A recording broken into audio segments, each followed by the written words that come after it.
lithi izwi mangabe selifunda lamadoda lawa afunanga ukuthuliswa up until baze babone. Musu ukuvuma ukuthuliswa kuyinkinga obhekane nazo, kuyipoverty obhekane nayo, kuyinhlupheko zonke obhekane nazo. Musu ukuvuma ukuthuliswa izinhlupheko, musu ukuvuma ukuthuliswa indlala, musu ukuvuma ukuthuliswa idepression neyinkinga nazo zonke, musu ukuvuma ukuthuliswa izinto ezingenamsebenzi. Ngizothi mina Kholwa fana nalamadoda amabili, memeza uJesu, izinto zizokwenzeka empilweni yakho. Very few abazongizwa, and abazongizwa yilaba abasenkingeni kakhulu, laba bayithuba besenkingeni kakhulu ngoba babeza impumputhi. That's why bakwazi ukuyimela. Yabo nje usenkingeni kakhulu uyena ozokwazi ukuthi angini.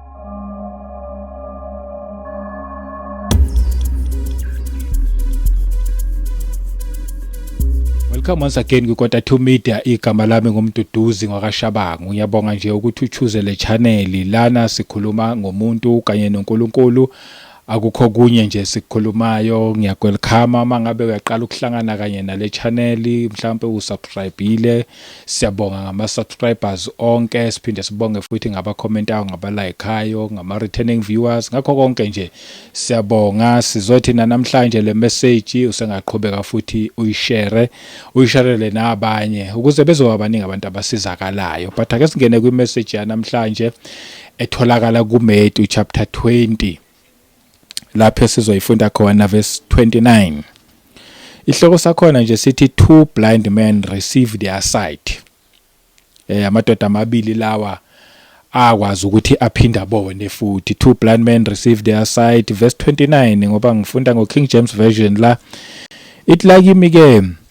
Now as they went out of Jericho, a great multitude followed him. Bephuma nje Jericho. Isixuku esiningi samlandela, silandela uJesu. Verse 30. And behold, two blind men sitting by the road, when they heard that Jesus was passing by, cried out, saying, Have mercy on us, O Lord, Son of David. Uma ngabe ephuma nje uJesu bephuma eJericho, lithi lelizwi isixuku samlandela. Njoba nje landelwa isixuku bazohamba bazodlula endleleni, le ndlela le abazodlula kuyona kunamadoda amabili la ayezimpumputhe, ayengaboni lamadoda amabili. And bezwile labo ukuthi uJesu uzodlula khona la. And kushuthi bese bezwile futhi ngodumo lukaJesu okwazi ukuphilisa, okwazi ukuthi ngisho nabayizimpumputhe abashintshe bakwazi ukuthi babone. Bathi mabezwa ukuthi uyozodlula la, and ngempela futhi uma ngabe dlula nje lapho, lithi lelizwi bamemeza kakhulu, bethi indodana kaDavide sihawukele. Kwakukhona kumemeza kwabo lokho. Isixuku lesi sasihamba noJesu Kristu ngiyasibona nje sona. Indaba yami lapha ikhona ikulamadoda amabili lawa ayezimpumputhe. Uma ungakubhekisise kahle isixuku lesi sasihamba noJesu kwakuyisixuku nje sabantu obvious ababonayo, ababengenazo inkinga ezinkulu compared to laba ababili. Laba ababili ababezimpumputhe babengaboni bebenenkinga edlula eyesixuku sonke lesi sasilandela uJesu Kristu. Ngizothi even namhlanje kule message engizoyidlulisa namhlanje, umuntu ozokwazi ukuthi angizwe onenkinga enkulu ukudlula isixuku esilandela uJesu Kristu. Because abaningi abantu kunzima ukuthi bayibambe le message ngokushesha up until mhlambe umuntu azangene enkingeni enkulu. Laba baba senkingeni enkulu yokuthi bona inkinga yabo kwakuukuthi ababoni, where else abanye bebebona bonke, but laba bawu2 babengaboni. Mhlambe nami nje namhlanje ngizokhuluma nabantu abawu2, but uma ngabe ngizokwazi ukuthi ngibafinyelele laba bawu2 abazongizwa, lokho kuyongijabulisa ngendlela eyisimangaliso, ngoba kusho ukuthi imessage yanamhlanje iyobe ithunyelwe kubona laba bawu2, laba baxakeke ukudlula abanye.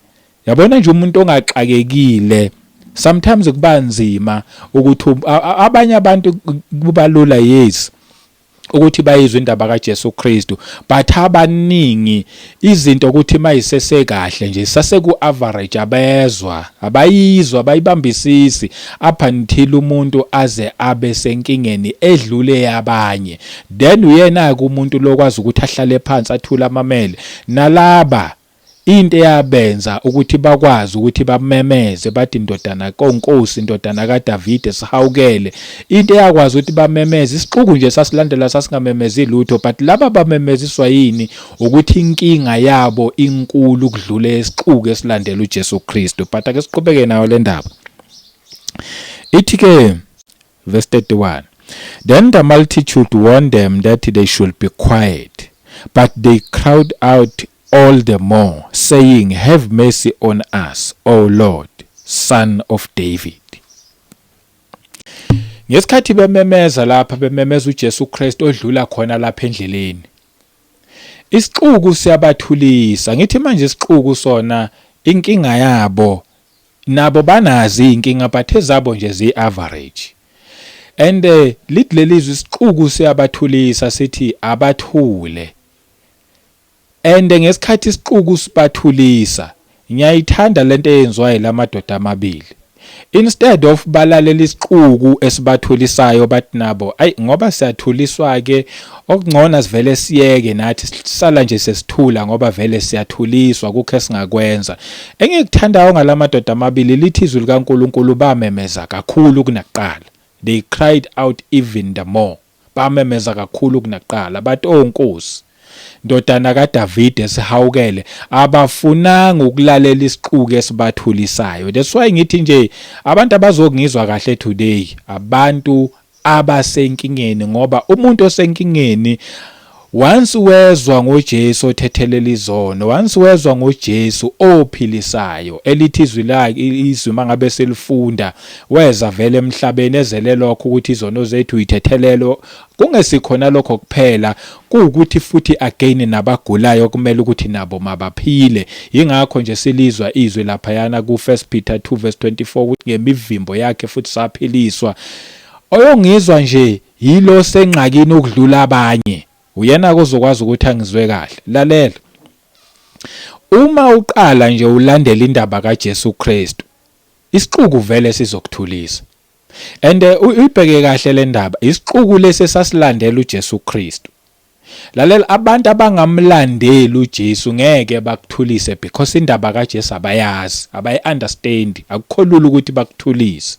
Kodwa abantu abazokuthulisa yilaba futhi abalandela uJesu. Ubheka nje isixuku sasilandela uJesu, kodwa manje sithulisa abantu abadinga usizo, abadinga ukuthi bavuleke amehlo, abadinga isihawu sikaJesu Kristu ukuthi babone. Kodwa isixuku siyabathulisa. Ngizothi mina nawe kwinkinga obhekane nayo awuzukuthuliswa abantu abangazi lutho ngoJesu, kodwa uzothuliswa abantu abaziyo ngoJesu Kristu. Ibona bayokutshela ukuthi ucabanga ukuthi lo Jesu lo okhuluma ngaye ngempela kule nkinga ke wena obhekane nayo. Mangabe nawe yakhe inkinga yokuthi uyimpomputhu ufuna ukubona amehlo, bayokutshela bathi ucabanga ukuthi lo Jesu lona ngempela ngayenza leyo nto.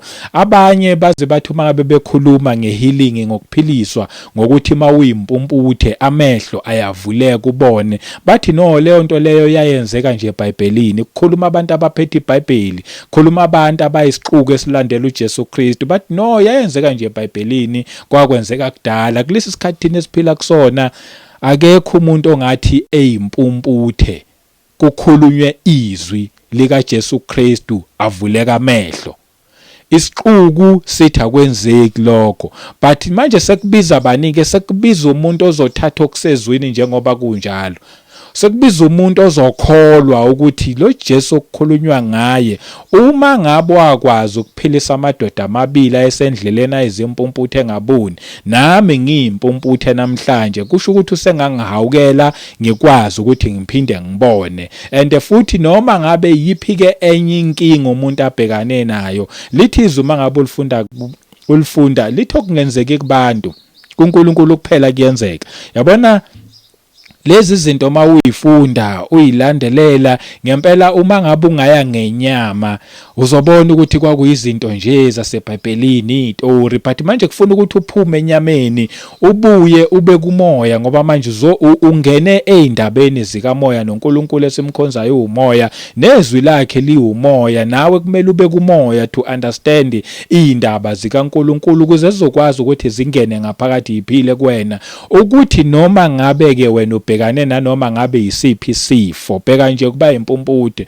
kwakulashwa kanjani nje kuba impumputhe, but ngoJesu lezi impumputhe soyifunda siqhubeke, lezi impumputhe zakwazi ukuthi ivuleke amehlo, okusho ukuthi okungenzeki kubantu kuNkulunkulu kuphela kuyenzeka. That's why nami ngiza ngimemezela igama likaJesu Kristu, ngizothi noma ngabe yisiphi isimo obhekane naso, noma ngabe yisiphi isifo ukugula obhekane nakho, noma ngabe kuthiwa kulapheki, mawuza kuJesu Kristu ukholwa umemeza yena ufuna yena uzokwazi ukuthi usizakale. But yazi lokhu ke ukuthi mangabe uza ufuna usizo kuJesu, khona isixuku esizokuthulisa, khona amazwi negative azoba against wena, khona amazwi azokwenza ukuthi uthi noma bewusuthi uyayikholwa leyo nto ukuthi ngempela ngokuJesu Kristu ke manje ngiyaphiliswa, hayi bese kuqhamuka lamazwi ayisixuku, sekubiza ke manje amazwi aqhamuka esixukwini, sekubiza ini ke manje, sekubiza ukuthi wena ufane nalamadoda amabili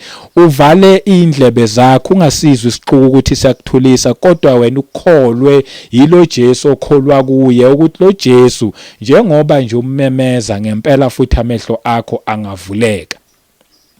Hayi ukuthi namhlanje i-healing ayenzeki because ngempela kumele ngaba yenzeki, hayi ukuthi ayenzeki ngoba uNkulunkulu uyithulele akafuni ukuphilisa abantu. Abantu abaningi today abekho healed, abalapheki ngenxa yesixuku esibathulisile, nabo baphinde balalela isixuku. Lithi lelizwi leli kwakunesixuku esasilandela uJesu Kristu. Shuthi abantu laba babekholwa ngoba babemlandela nje ukuthi bayakholwa kuye, that's why bemlandela, kodwa futhi bona bathulisa laba abadinga usizo. Nawe kungenzeka kube wahamba wathuliswa isixuku esasilandela uJesu Kristu, nawe ke ngokungalazi izwi nokungakulandeleli ukuthi uyifundele wena izwi, nawe wagcina usuthulile. That's why kunezifo today ozamgelile emzimbeni wakho, wathi mina ngiyimpumputhe futhi ngiyoba impumputhe ngize nyofa. That's why kunezifo ezithile, noma ngabe isiphi isifo, mhlawumbe ezinye nithi isifo sala ekhaya lesi nomkhulu babe nazo, nogogo babe nazo, it's a generational disease nje yala ekhaya. Abanye baze bakwamukele lokho bekwamukeliswa yini, bakwamukeliswa isixuku esibathulisile.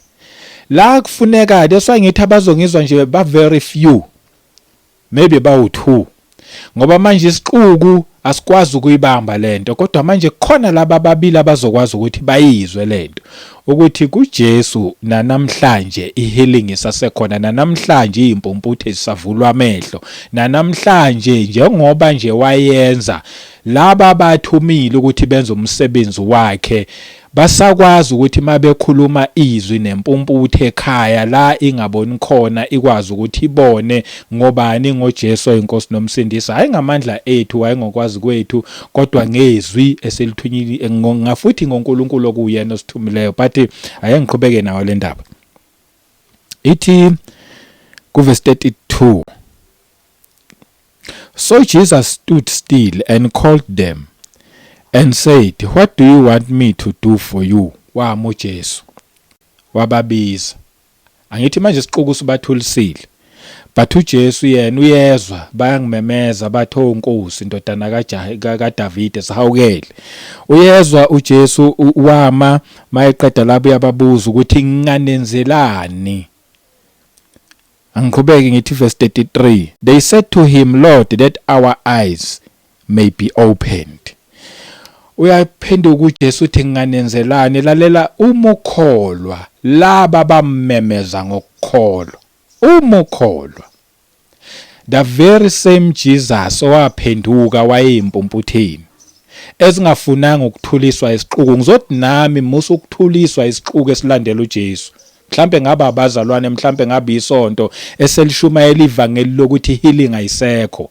Ngizothi mina ungathuliswa yilabo bantu. Namhlanje uJesu salinde abantu abafana nalamadoda amabili abazokholwa, abangeke bathuliswa abafundisi abangakholwa nezwi abalishumayelayo, abangeke bathuliswa abazalwane abangakholwa yizwi abahlala beliphethe njalo mangabe beye emasontweni, kodwa bayokholwa okubhaliwe okusezwini ukuthi kukhona futhi kuliqiniso. Uma ukholwa kukho, uJesu sengaphenduka nawe bheke akumamele athi ngakwenzelani. Laba bamemeza basho inkinga yabo bathi Nkosi ukuthi nje amehlo ethu akwazi ukubona. Nawe neyakhe inkinga obhekane nayo idinga nje wena ukuthi ungabi nomuntu oyokuthulisa, kungabi nomuntu ozokutshela ukuthi ngeke kuze kwenzeke ku-impossible. Yebo emehlweni ethu awenyama ku-impossible, but when it comes to uNkulunkulu nothing is impossible.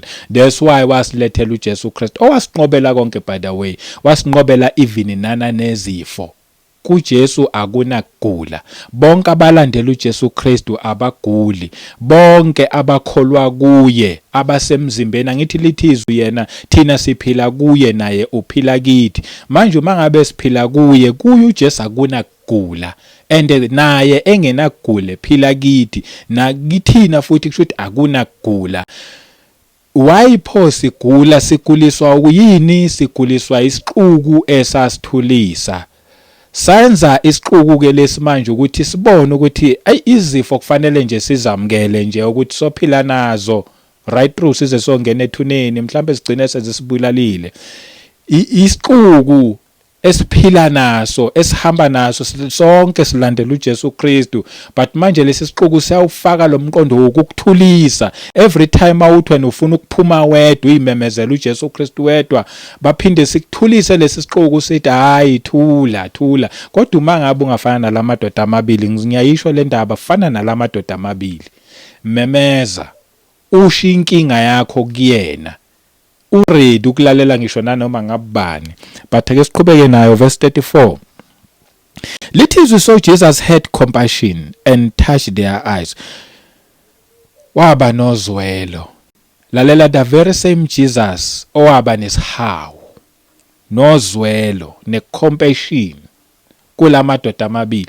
Namhlanje lithi izwi nguyizolo, nguye namhlanje, nguyingonaphakade, namhlanje usasenozwelo. Nawe kunoma ngabe yikuphi obhekane nakho, uma uya kuyena ngokukholwa, ungavumi ukuthuliswa isixuku, usasenaso lesasihawu ayevele naso namhlanje sasekhona, usesenalo lolwazwelo. Andeke manje bheka ukuthi wenzani kubona, wabathinta emehlweni ukuze bezokwazi ukuthi babone. Nawe uma ngabe ungaya kuyena ngokukholwa, definitely inkinga obhekane nayo uyokwazi ukulwela yona, ukwazi ukuyinqoba. Noma ngabe kuthiwa mhlambe yokuthi awuboni emehlweni, usengakwazi ukuthi ubone. Uma ngabe kuukuthi uza kuyena ngokukholwa, uvale indlebe kubantu abasemaceleni, ngoba baningi abantu abasemaceleni abangafuni ukushumayela ivangeli eliphelele, abangayifuni le package ephelele. Ivangeli lanamhlanje nje sekuyivangeli nje elithi yes izono zakho zathethelelwa ne-prosperity and that's it. Futhi kaningi nje i-prosperity neyiprofetho and that's it. Kanti cha, ipackage mangabe nje seyonke iphelele, ithi yebo izono ziyathethelelwa uma ngabe uyiconfessa, akupheleli lapho. Even futhi abantu bayakudinga ukufundiswa, ukukholwa ukuthi nanoma ngabe yisiphi isifo obhekane naso, uJesu sasenezihawu. That's why ngemivimbo yakhe, that's why emzimbeni wakhe wavuma ukuthi akube nemivimbo ngesikhathi bemshaya bemenza konke kuba nemivimbo, ingenxa yesihawu anaso. Wathi le mivimbo le iyophilisa laba abayokholwa kuye.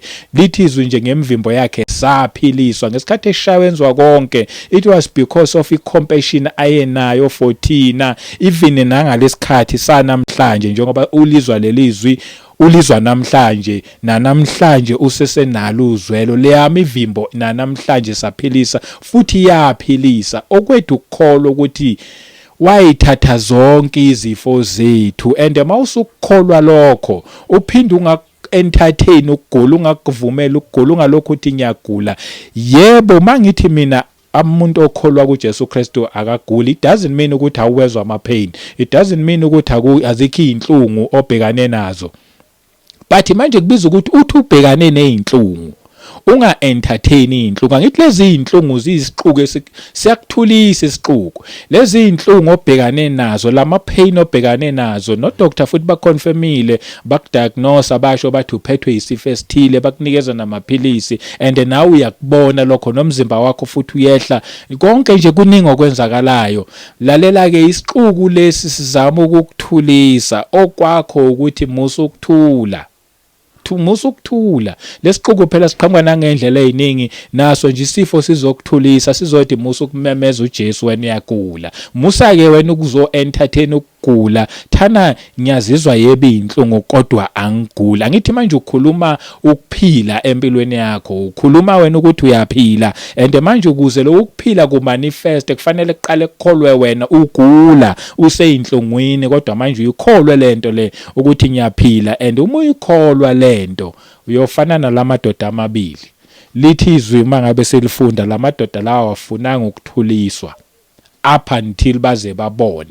Musa ukuvuma ukuthuliswa kuyinkinga obhekane nazo, kuyipoverty obhekane nayo, kuyinhlupheko zonke obhekane nazo. Musa ukuvuma ukuthuliswa izinhlupheko, musa ukuvuma ukuthuliswa indlala, musa ukuvuma ukuthuliswa i-depression neyinkinga nazo zonke, musa ukuvuma ukuthuliswa izinto ezingenamsebenzi. Ngizothi mina kholwa, fana nalamadoda amabili, memeza uJesu, izinto zizokwenzeka empilweni yakho. Very few abazongizwa, and abazongizwa yilaba abasenkingeni kakhulu, laba bayithuba besenkingeni kakhulu ngoba babeza impumputhi. That's why bakwazi ukuyimela. Yabo nje usenkingeni kakhulu uyena ozokwazi ukuthi angizwe. Lithi verse 34, so Jesus had compassion and touched their eyes, wabathinta amehlo, and immediately their eyes received sight. Right khona lapho, immediately, ngaso leso sikhathi babona. Bese ngiqedelela lithi and they followed him. Emveni kwalokho bamlandela. Hey, angazi, I just hope ukuthi ngiyezwakala. Yabona umuntu oyokwazi ukulandela uJesu, ngoba lithi emveni kokuba sebebonile bamlandela. Yabona oyokwazi ukumlandela ngeqiniso uJesu, yilo oke wadlula enkingeni enkulu, wabona amandla kaNkulunkulu, and wathi mangabe sewabonile amandla kaNkulunkulu esinda ekuguleni abhekane nakho, noma ngabe yini enye abhekane nayo, yabona loyo okwazi ukusinda entweni enkulu esindiswa uNkulunkulu, uyena oyokwazi ukumlandela uNkulunkulu. Yabona into eyenza ukuthi kube nabantu abamlandelayo, bathi mabebhekana nezinkinga basale endleleni, bagcina sebengasamkholwa, bengayikholwa nendaba kaJesu, bagcina abanye sebethi ayikho futhi le ndaba kaJesu Kristu, ukuthi abakaze babhekane nezinkinga ezinkulu. Baba isixuku nje silandelayo esihamba sithulisa abantu. And ngesikhathi nawe wena oyisixuku ohamba uthulisa abantu lokuthi abathule, abangakholwa kuJesu, ukholwa kanjani kuJesu yena yedwa, lento yenza kwabanye nakuwena izakwenzeka, ngoba nawe uzobhekana nenkinga, and that day ubhekana nenkinga soqhamuka isixuku ulidinga usizo, kuyothuliswa wena, ngoba nawe wawuhamba uthulisa abantu abafuna ukukholwa kuJesu. Abantu bayeza bafuna ukukholwa baphelele kuyena, wena yabathulisa. One day kuyeza kuwena, nakuwena uyothi usulidinga lolu sizo, kuqhamuka isixuku sikuthulisa, and kuyobe kubabuhlungu.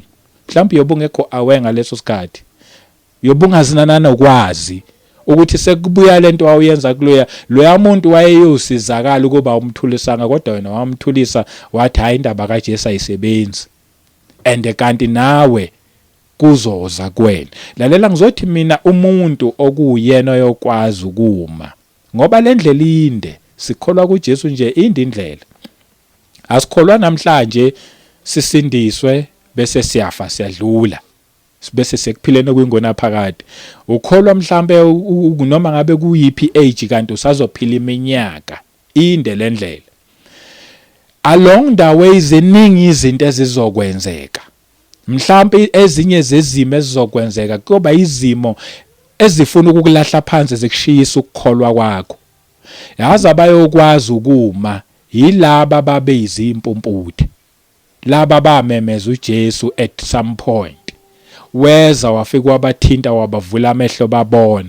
Labo noma ngabe bebhekana nanoma ngabe yiphi inkinga bayokwazi ukumlandela ngoba manje bayokhumbula ukuthi hey phela mina ngangingaboni kodwa ngabona emveni kokuba ngimemeza uJesu ngakwazi ukuthi ngibone. And loyo azikhi izinto eziyomisa noma ngabe sebhekana nanoma ngabe yini ukukholwa kwakhe kuyoma kubambelele, but hey maye kumuntu okuyi-average ongafuni ukubona amandla kaNkulunkulu, ongafuni amehlo akhe avuleka abone, ngoba lokhu kuba izimpumputhe, lokhu ngikhuluma ngamadoda amabili ayizimpumputhe la, kodwa manje futhi ngiphinde ngikhulume nabantu abayizimpumputhe abakholwa kuJesu bemlandela kodwa bebe bengamazi, kodwa bebe bethi bayamazi bebe bengamazi. Ngani? Ngoba amehlo aba wavulekanga, wakwazanga ukumbona, hayi ngoba eyifihlile, ingoba manje ububi isono sivalile, bayabona kodwa baboni, baneyindlebe kodwa bezwa. Oyokwazi ukumlandela nanoma ngabe kubhekane nanoma ngabe yiphi inkinga yilo wavulwa amehlo, wakwazi ukubona okungabonwa ngabanye. Loyo noma ngabe sekwenzakala ini, noma ngabe kuthiwa uyawo endleleni, uyavuka lo ayithintithe athi ngiyamaze ngambonayo. Hey ngiyasaba kumuntu okuyi-average ohamba nje nesixuku. Maye ukuhamba nesixuku, uhamba uthulisa abantu abamemeza uJesu abafuna uJesu. Maye kuwena ngoba manje awuzukumazi, uyobhekana nezinkinga nama tribulations nazo zonke izinto, uyohlehla uthi hayi mina ngikholwa kuJesu ngoba wena wathi uyabona kanti awuboni. Laba babezimpumputhe bathi uma nje ungazivula amehlo ukuthi sibone, few abangizwayo njengoba ngikhuluma kanje, bathi uma ungazivula amehlo sibona ngempela wabathinta amehlo babona, and bathi masebebonile bamlandela. Labo noma bangabhekana nama tribulations nendlala nenhlupheko nakho konke kunjani emhlabeni, labo soze bajike kulandeleni uJesu Kristu ngoba wabathinta amehlo bakwazi ukubona. Mkhule kwami nje ukuthi impumputhe zikwazi ukuthi yibone. Ngikhulume le ndaba, I just hope nje and I wish ukuthi umoya oyingcwele uyangenelela, futhi vele ngiyabonga ukuthi uyangenelela kulomsebenzi. Ngiyazi ukuthi bakhona abangizwayo, futhi ngiyazi ukuthi bakhona abakholwayo. Ngizothi mina musukuba yi-average Christian fana nalaba ababili. Makubiza ukuthi wena memeza kakhulu badlule laba isixuku, memeza kakhulu, musukuba yi-average, musukuba sesixukwini, hluka, then uzokwazi ukubona amandla kaNkulunkulu. Bekuyiyona message yami leyo ya today. Gama lami ngumduduzi Shabangu. Siphinde futhi sihlangane kwivideo elandelayo. uNkulunkulu akubusise sezwa le message, futhi ukuzukwazi ukuthi ingene izingenisise kahle le message. Engathi ngalokho uyiphinda uzorealize ukuthi ekuqaleni uzwile, kodwa futhi mawulokho uyiphinda khona izinto ezizolokhu zivuka ezintsha, ezolokhu iqhamuka, because le ndaba ngiyayikhuluma and very deep. That's why ngithe few abazongizwa, kodwa uma ngabe ulokhu uyiphinda this message, nawe uma ngabe ubungayizwe ekuqaleni you'll end up uyizwa. Ngani? Ngoba manje uNkulunkulu lo ukhona, umoya oyingcwele kuwena obukelile right now ukhona ukuthi akulekelele, akusize, provided uyakholwa. Asiphinde sihlangane kwivideo elandelayo. Amen.